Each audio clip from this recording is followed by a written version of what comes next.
casual dissing of one another. That seed, the notion that black men and women are to be ridiculed, put down, and widely mistrusted as mates and as parents. The effect of self-inflicted disrespect is indicative in the 43.3% of blacks.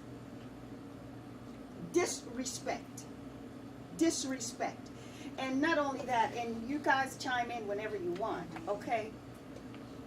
What if we take a look at what we are viewing at TVs, the subliminal languages, the things that we are seeing every single day, we laugh at. As I read this, I hate Maury Povich. I don't like the show. I wouldn't turn it on. And it's not majority black either watching it. I've been watching it to see who's in the audience. It's majority white in the audience. I looked at it these last couple of years. But the majority of people that are on that program are African Americans. The majority of the people that are on the program are blacks. And they flock to it, according to this book. And I stopped watching Maury Povich and shows that demean us in that kind of way. And we will go and we will see things that demean us. BET, supposed to be a black station, but it's notoriously bad for how it demeans us. And we laugh at it, we see it, and yet we just bring these things into our psychic all the time, the way we are treated. And how they are calling, we call each other's B-I-T-C-H, I'm gonna It's in the word, bitch. It's in the word. You can say that. hoes, That's and what they all say. of those things. We even call ourselves niggers. Yeah, we do. But I can say it, but I don't want anybody else to say it. But why do we do that?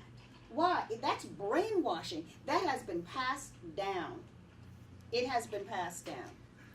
I recently heard a black man actually say, and he was quoting, I don't know if he knew he was quoting Mark Twain or not, but he said there are two dates that are important in a person's life. The day you're born and the day you know why. And the day you know, okay. The day you figure out why you were born. Well, as blacks, we know our birth dates, right? We can quote dates from history. How many of us know the why? And if we weren't taught the why from parents, from the church, from those who loved us, and maybe they didn't know the why, then we're walking around because our young people don't know who they are. Right? I want to interject something because I came from Mississippi. My husband graduated from Mississippi State and was the first black engineer. I don't have that mentality. I call white folks niggas. When I'm serious, I do. When you let one put on, I say, white nigga. I mean, and this is just what it is. I don't watch BET. We love Jay-Z. We love Beyonce now when they get naked. And it's just something we played into in our kids. We didn't used to be like this. We didn't. During Martin Luther King era, we were not like this. We were not disrespectful. I mean, I didn't know that then. They didn't call us bitches back then and hoes. They did not.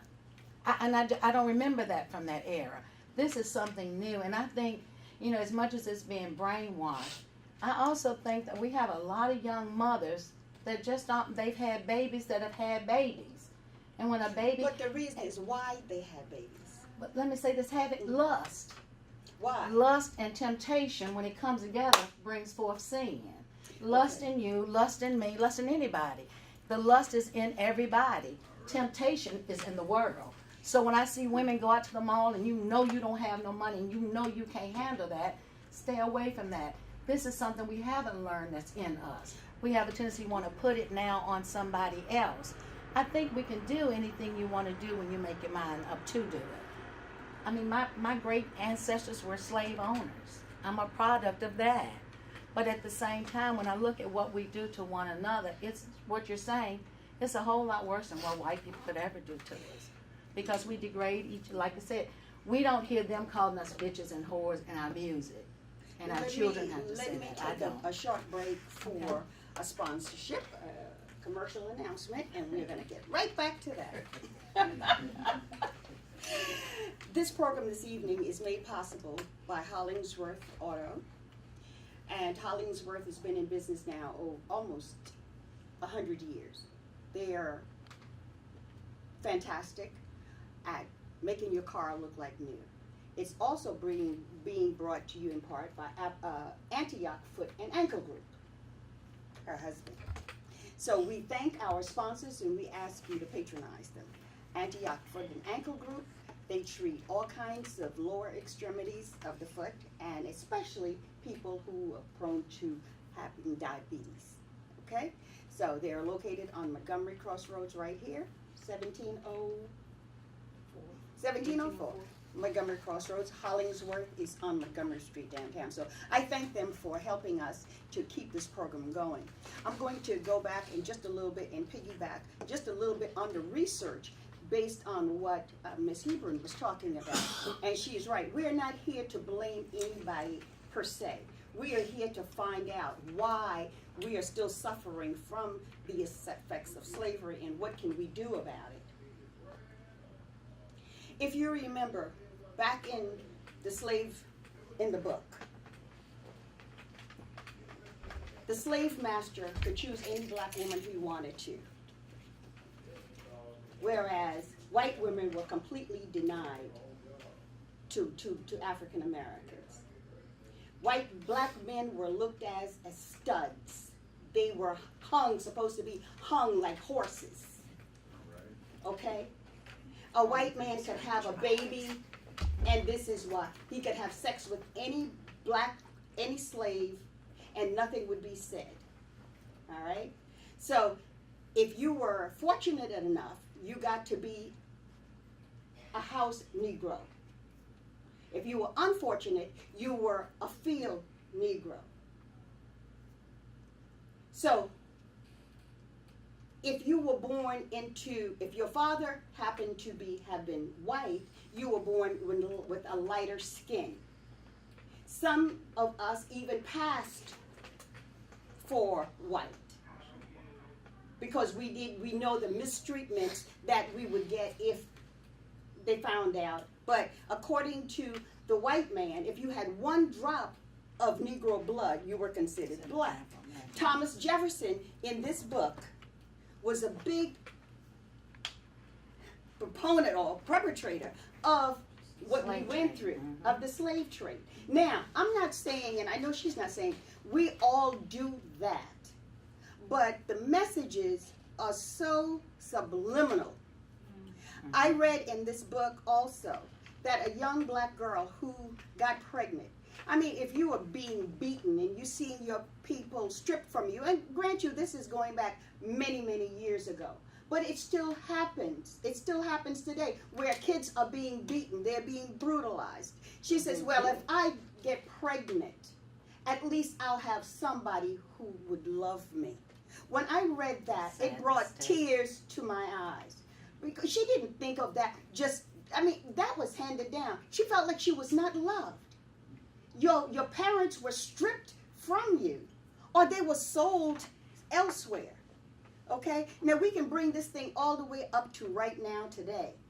I read in this book, LeBron James, you all know about him,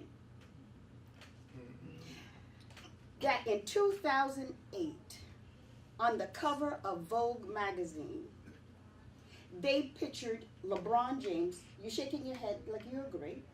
They pictured LeBron James with a ball, and he was pictured almost like the ape. Remember when the ape was going after the fair-skinned Dazzle? LeBron James, with all of his money and all of his fame and he didn't see anything wrong with that. But the image that it sent out there with this photograph on Vogue, they could have picked LeBron James in a suit or anything else, but they picked him.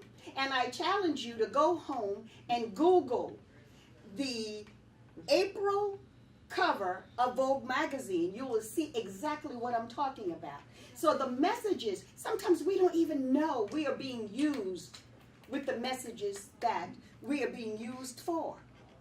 Mm-hmm. It's very true. I think one thing we have to realize is that slavery and the dehumanization of the family was an economic decision on the slave owners. because if they kept the families together, they were afraid that they may revolt, like they saw in Haiti Yes. and some other areas, or kill them in their sleep, poison them. So they had to separate them and beat them down and find a way to dehumanize them, and also that would gel with their Christianity, so they won't feel they're doing something that bad to humans, because these are beasts and animals, so they can be treated that way. So when you separate the family and the kids don't have the mother and the love and all that to show them the right way, and they're dependent upon strangers that they're put together with to show them everything, they don't learn what they should learn.